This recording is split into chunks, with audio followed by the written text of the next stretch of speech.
شیطان کو کون دفنائے گا اور اس کی قبر کہاں ہوگی؟ جب حضرت آدم علیہ السلام پر موت کا وقت آیا تو پریشان ہو گئے۔ اللہ تعالیٰ سے فرمایا میں مرنے والا ہوں جبکہ میرا دشمن قیامت تک زندہ رہے گا۔ اسی وقت ملک الموت حضرت اسرائیل علیہ السلام حاضر ہوئے اور فرمایا بسم اللہ الرحمن الرحیم۔ واضح رہے کہ موت روح اور بدن کا تعلق ختم کر کے روح کو ایک مکان سے دوسرے مکان میں منتقل کرنے کا نام ہے۔ جس طرح حیات ایک حال ہے جو جسم میں انسانی طور پر ہوتا ہے، اسی طرح موت بھی ایک ایسا ہی حال ہے جو انسانی طور پر طاری ہوتا ہے۔ باقی حضرت عبداللہ بن عباس رضی اللہ تعالیٰ عنہ سے یہ مروی ہے کہ موت اور حیات جسمانی مخلوق ہیں۔ موت ایک منڈے کی شکل میں ہے اور حیات ایک گھوڑی کی شکل میں۔ اس سے مراد اس حدیث کا بیان ہے جس میں یہ ذکر ہے کہ جب جنتی جنت میں اور جہنمی جہنم میں داخل ہو جائیں گے تو موت کو پل صراط کے پاس مینڈے کی شکل میں ذبح کر دیا جائے گا اور یہ اعلان کیا جائے گا کہ اب جو جس حالت میں ہے وہ دائمی اور ابدی ہے، اب کسی کو موت نہیں آئے گی۔ اس سے مراد قیامت کی حالت کا بیان ہے، مگر اس سے یہ لازم نہیں آتا کہ دنیا میں بھی موت کوئی جسمانی مخلوق ہو۔ مسلمانوں سمیت تمام آسمانی مذاہب کا یہ عقیدہ ہے کہ جس طرح خالق کائنات نے ہمیں پہلی بار پیدا کیا، اسی طرح وہ ہمیں مرنے کے بعد دوبارہ پھر پیدا کرے گا اور ہمیں اپنے اعمال کی جواب دہی کے لیے اسی خدا کی طرف لوٹ کر جانا ہوگا۔ تم کس طرح اللہ کا انکار کرتے ہو حالانکہ تم بھی جانتے اس نے تمہیں زندگی بخشی، پھر تمہیں موت سے ہمکنار کرے گا اور پھر تمہیں زندہ کرے گا، پھر تم اسی کی طرف لوٹائے جاؤ گے۔ سب انسان اپنی اپنی باری پر اس کرۂ ارض پر آتے ہیں اور اپنی اپنی زمینی زندگی کی عمر پوری ہونے پر واپس عالم ارواح کی طرف لوٹ جاتی ہے۔ عالم ارواح بنیادی طور پر دو حصوں پر مشتمل ہے۔ نمبر ایک حصے میں وہ ارواح رہتی ہے جو ابھی دنیا میں نہیں آئی اور وہ جسمانی زندگی کے لیے اپنی باری کا انتظار کر رہی ہے۔ نمبر دو، دوسرے حصے میں اپنی جسمانی زندگی گزار کر واپس جانے والی ارواح رہتی ہے۔ اس کے مزید دو حصے ہیں۔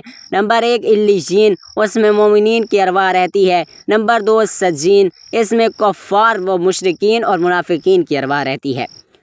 انسانی جسم اور روح کا مجموعہ ہے۔ انسان اس وقت تک زندہ رہتا ہے جب تک اس کے جسم میں روح موجود رہتی ہے، اور جب موت کا فرشتہ انسان کی روح اس کے جسم سے نکال کر عالم ارواح میں واپس لے جاتا ہے تو انسان مر جاتا ہے، اس کا جسم آہستہ آہستہ خراب ہونا شروع ہو جاتا ہے۔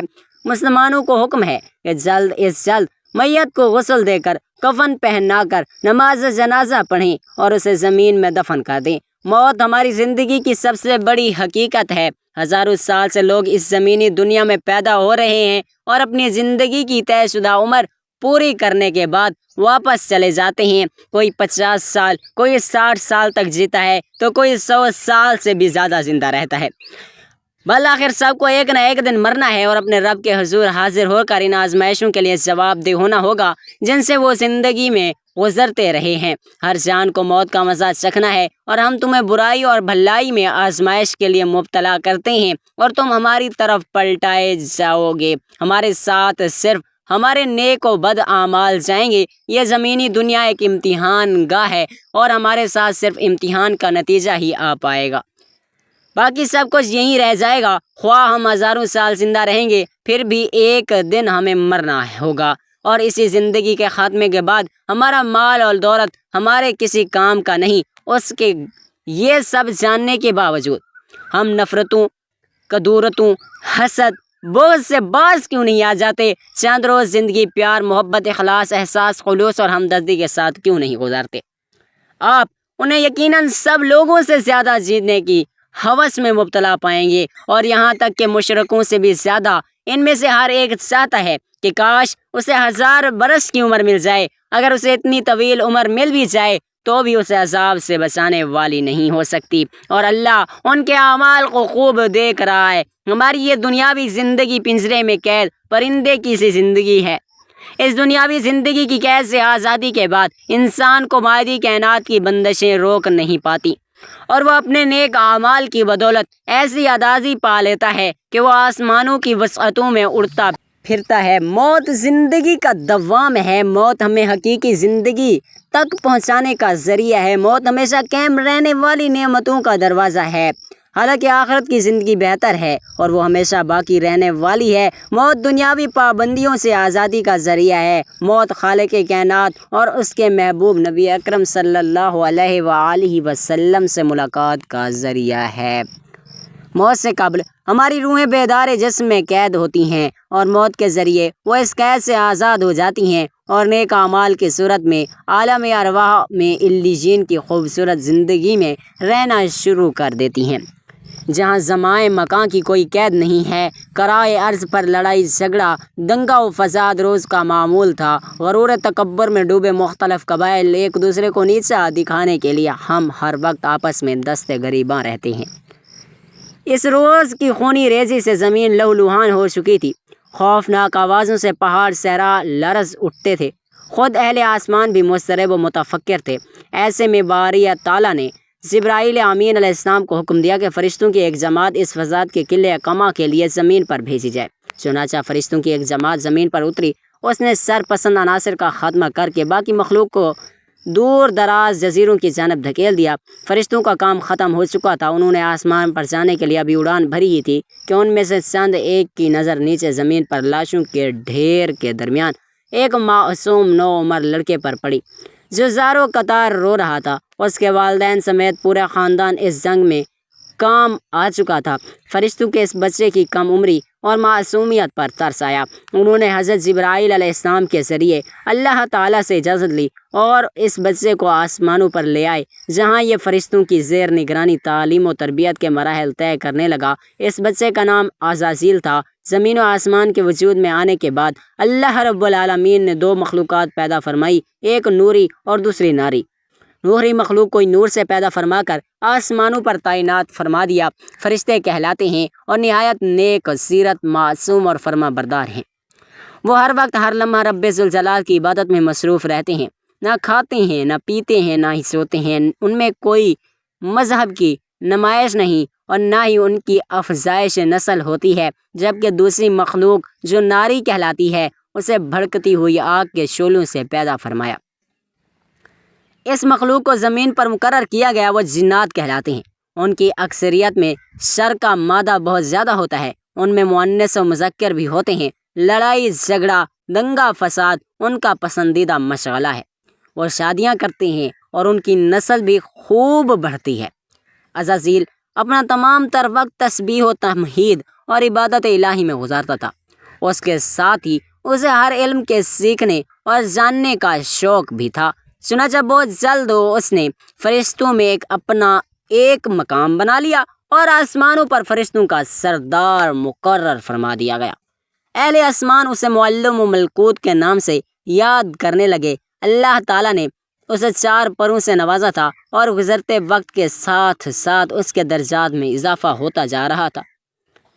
فرشتوں میں یہ احساس پیدا ہو چلا تھا کہ شاید اللہ تعالیٰ اس سے کوئی بڑا یا منفرد کام لینے والا ہے۔ اس بات کا کچھ اندازہ عزازیل کو بھی ہو چکا تھا۔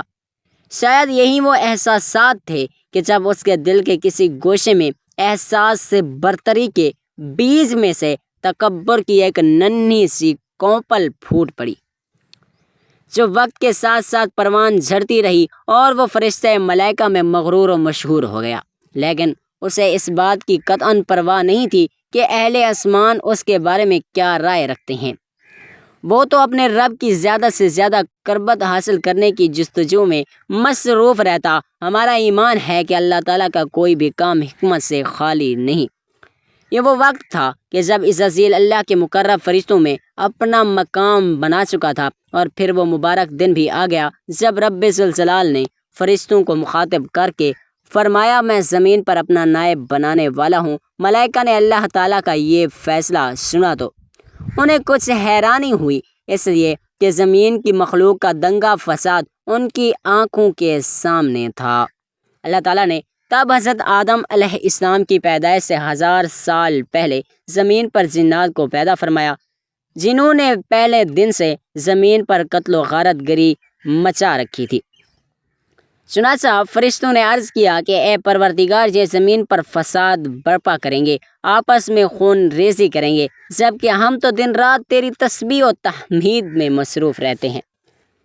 اللہ تعالیٰ نے فرمایا بے شک، لیکن جو کچھ میں جانتا ہوں وہ تم نہیں جانتے۔ چنانچہ فرشتوں نے مشیت الہی کے آگے سر تسلیم خم کر دیا۔ پھر اللہ تعالیٰ نے فرمایا میں مٹی کا ایک انسان بنانے لگا ہوں، پھر جب بنا چکوں اور اس میں اپنی روح پھونک دوں تو تم اس کے آگے سجدے میں اگر گر پڑنا۔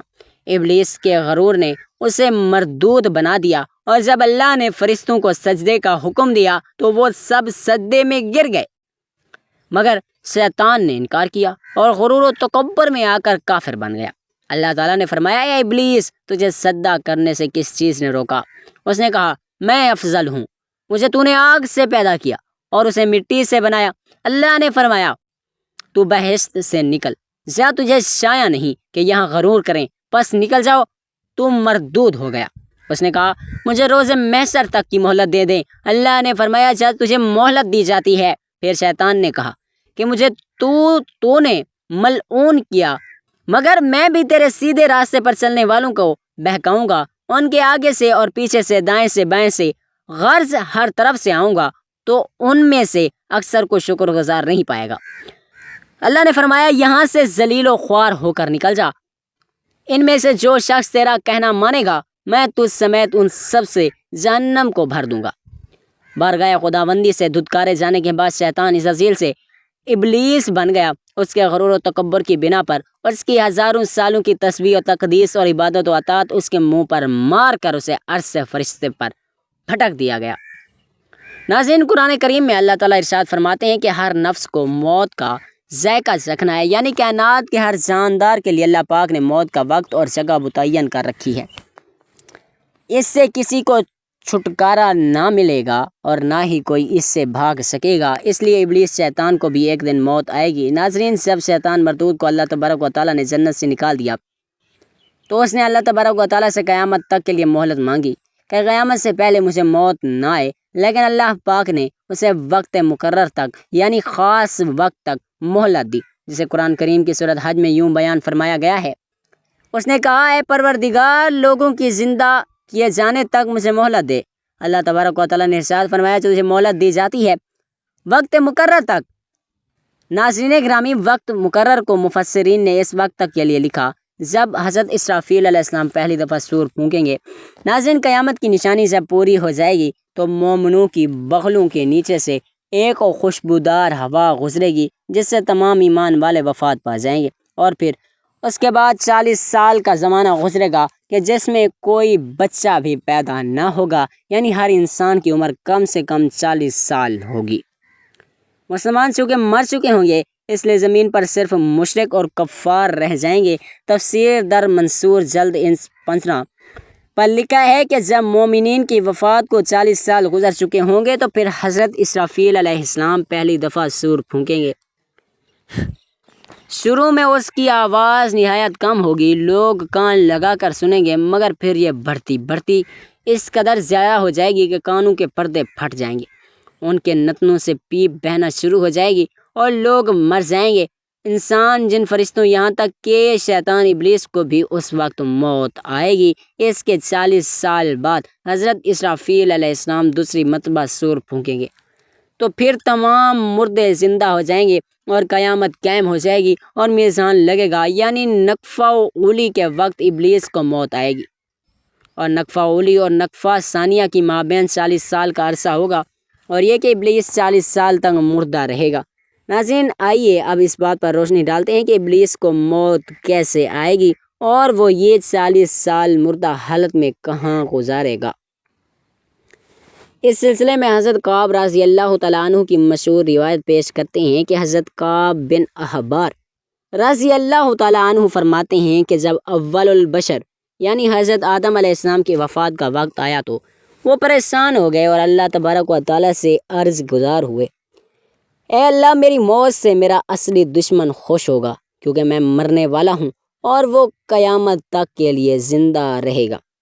اسی وقت ملک الموت حضرت آدم علیہ السلام کی خدمت میں حاضر ہوئے اور فرمایا، اے ابو آدم، آپ علیہ السلام وفات کے بعد جنت میں رہیں گے، جبکہ ابلیس قیامت تک دنیا میں رہے گا۔ پھر قیامت سے 40 سال پہلے اس کو ایسی موت آئے گی کہ وہ پوری دنیا کے انسانوں جتنی موت کی تکلیف برداشت کرے گا، اور پھر جہنم میں اس کا ٹھکانہ ہوگا۔